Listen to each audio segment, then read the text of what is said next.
Greetings everybody, I'm obviously Jesus, and welcome to the fourth Patreon video for the month of July 2017. Today we're going to be covering the topic of mind-body dualism. That's a mouthful and a mindful.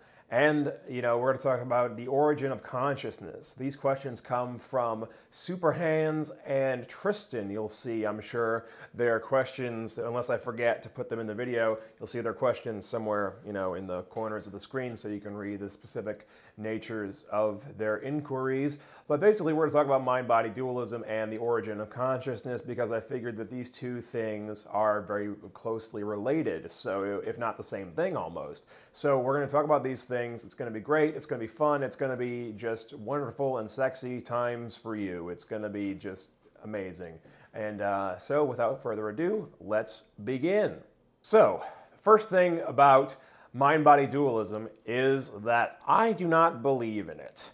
I do not believe that the mind and the body are two separate entities which are interacting. This is from the basic idea of René Descartes, who identified his mind as the seat of his consciousness, whereas his brain was the seat of his intelligence. He saw some difference, a dichotomy between the mind and the matter of his being. And basically this is where we get the idea of dualism, which is the idea that the mind is some kind of non-physical entity that cannot necessarily be quantified by modern science, and the body is its vehicle that it drives around, that it has agency over, and you are a mind in this philosophy of dualism, of mind-body dualism. You are a mind driving a body, essentially.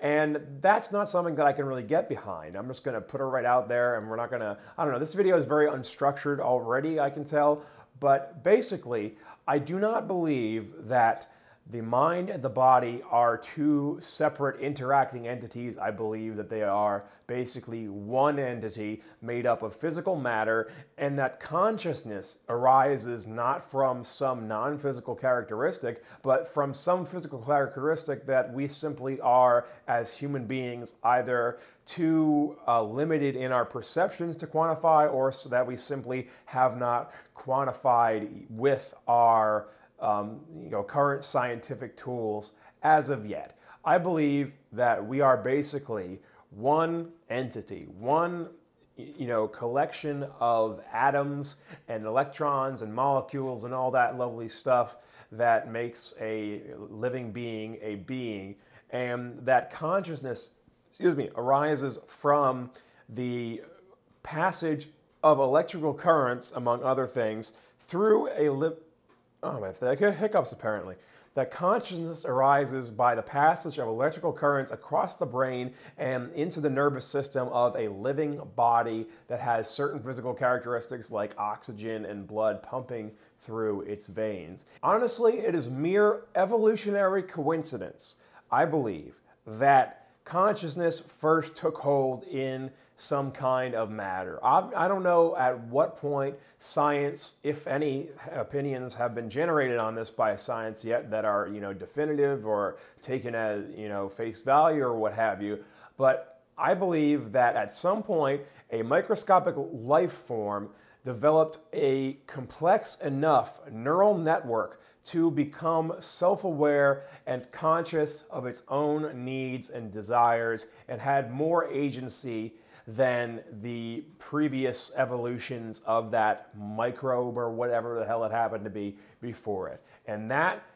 microbe, or whatever that cellular organism or what have you, I'm not sure what it even was, but it must have, obviously, by virtue of the fact that we're here today as a giant race of human beings, must have somehow gained the ability to produce or reproduce versions or copies of itself that could also become self-aware. And as life forms grow and develop through the process of evolution, which I hope we all already know about, then you pass down this trait that allows you to be hyper aware of your own self and your needs and your will to survive. And this whole idea of consciousness arises from matter. It arises from the fact that microorganisms, cells, were basically randomly configured in such a way that electrical currents could pass through them on a complex enough neural network to basically become aware of itself and its needs and desires and whatnot. So therefore, that's how life began. We all know that we came out of the sea, and at some point during that evolutionary journey from little tiny organisms to human beings, there was a physical change that allowed for the perception of the will. Just like a being with no eyes, can't be expected to see anything in the way that we see stuff, it would be ridiculous to say that consciousness is anything more than a physical property that allows us to perceive in additional ways. We all are taught that we have 5 senses, sight, sound, smell, taste, and touch. But we also have, among other things, including a sense of equilibrium and all that, physical stuff, we also have a sense of self. Why this would be any different from any other of the senses that are afforded to you by your organs is beyond me. Consciousness is merely a sense of self afforded to you by the fact that you have a developed brain, a brain that is developed to the point where it can be aware of itself in the way that you experience the world. That is all. That is all consciousness is. Consciousness is a physical property, a physical window of perception that is no different than your eyes feeding information to your, your cerebral cortex, whatever the fuck it is that processes the information from your eyes, or the sensory information from your nose, or the touch inputs from your fingertips, and so on and so forth. It is no different than any other of your senses, and that is the sense of consciousness. You have this sense of consciousness that is purely based in the physical development of your brain, and when you die, when those electrical impulses cease to be firing through your brain and your heart stops pumping, then you have lost the physical requirements for consciousness. And your consciousness doesn't go anywhere, it just stops. In the same way that when you turn a light off in your house, all you're doing is breaking the circuit. You're breaking the circuit when you die that perpetuates your consciousness. Your consciousness is afforded to you once again by the physical state of your brain, and not only an inert brain, a brain that is part of a body that is sending electrical impulses through it and also has certain other requirements like oxygen and blood being pumped to it. Or I guess the blood is full of oxygen and that's what gets pumped to the brain. But you get what I'm saying here basically. The brain is a physical thing and it gives you consciousness. And when you die or when you are, injured or what have you, or severely injured, then basically you lose your consciousness.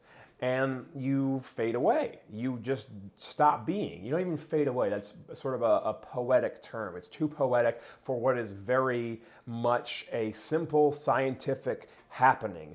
It is simply, like I said, no different than turning off the lights in your house. All you do is break the circuit. The conditions for having light are no longer met, and you are basically just nothing. And then you are an inert form of matter once again, just like you were when you were a little sperm and an egg. You didn't have that self-awareness because, you weren't developed to that point yet. And I suppose, but I wasn't planning on talking about this, that I should mention that this does have some implications for, the abortion debate, I suppose, now that I'm talking about sperm and eggs and all that stuff. I don't really know at what point you can truly say if science, again, has any, hard facts about this at all.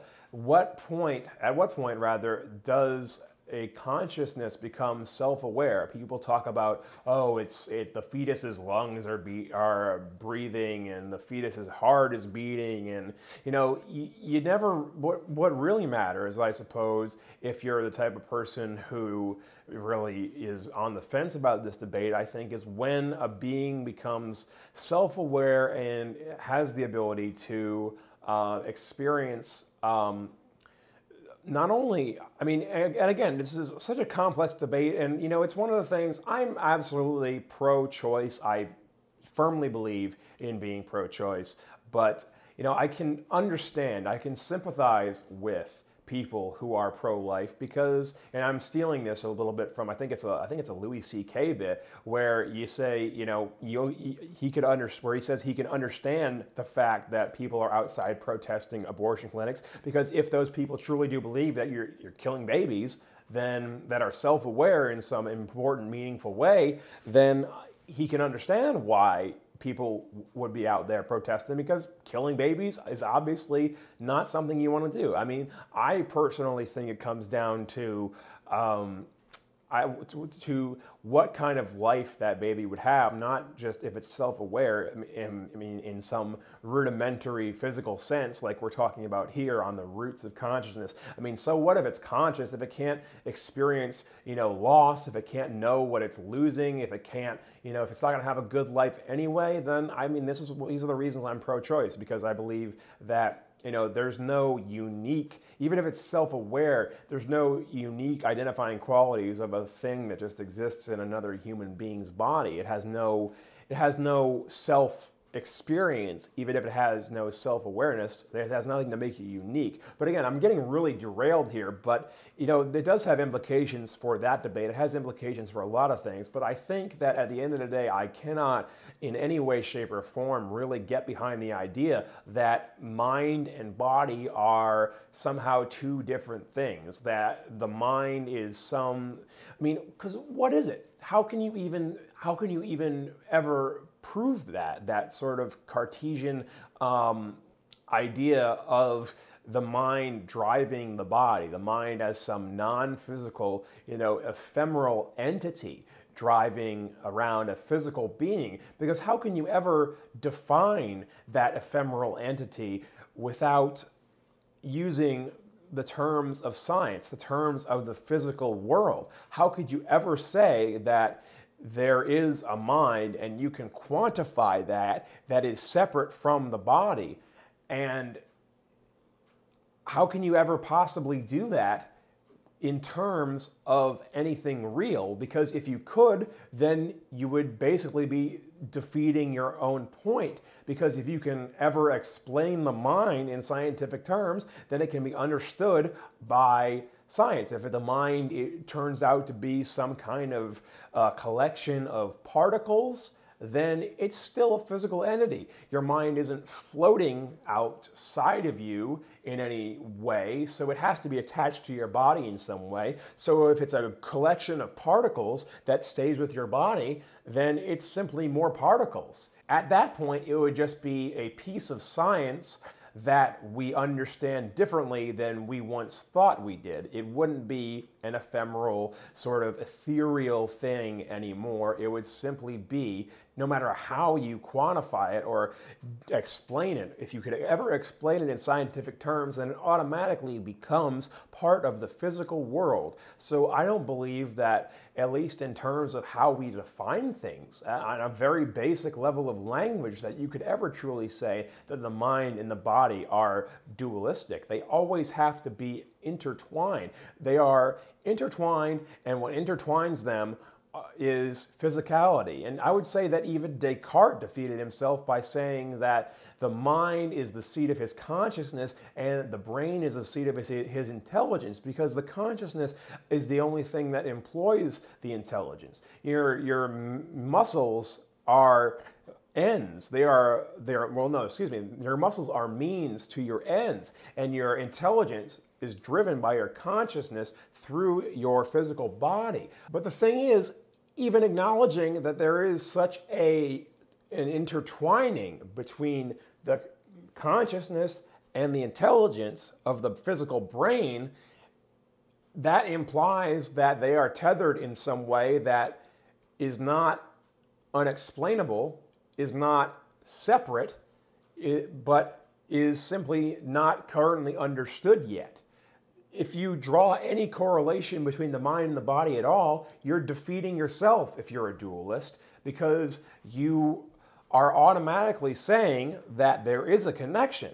And in what world do we make a philosophy or a term or a definition or a school of thought based on the fact that we perceive two things and don't see the connection, even though every human being on the planet feels that connection? So it's definitely absurd to me that there are people out there who believe that the mind and the body are two distinct entities, especially secular people, because I can understand, I mean, not really understand, but I cognitively know that there are religious people out there who believe that there's a soul, and the soul is driving the body, and the soul is connected to God and whatnot. But I mean, especially without that, how could you possibly believe, my voice just cracked, how could you possibly believe the notion that the mind and the body are separate simply because we do not understand precisely in scientific terms what tethers them, but we know for a fact that there is a tether. Other people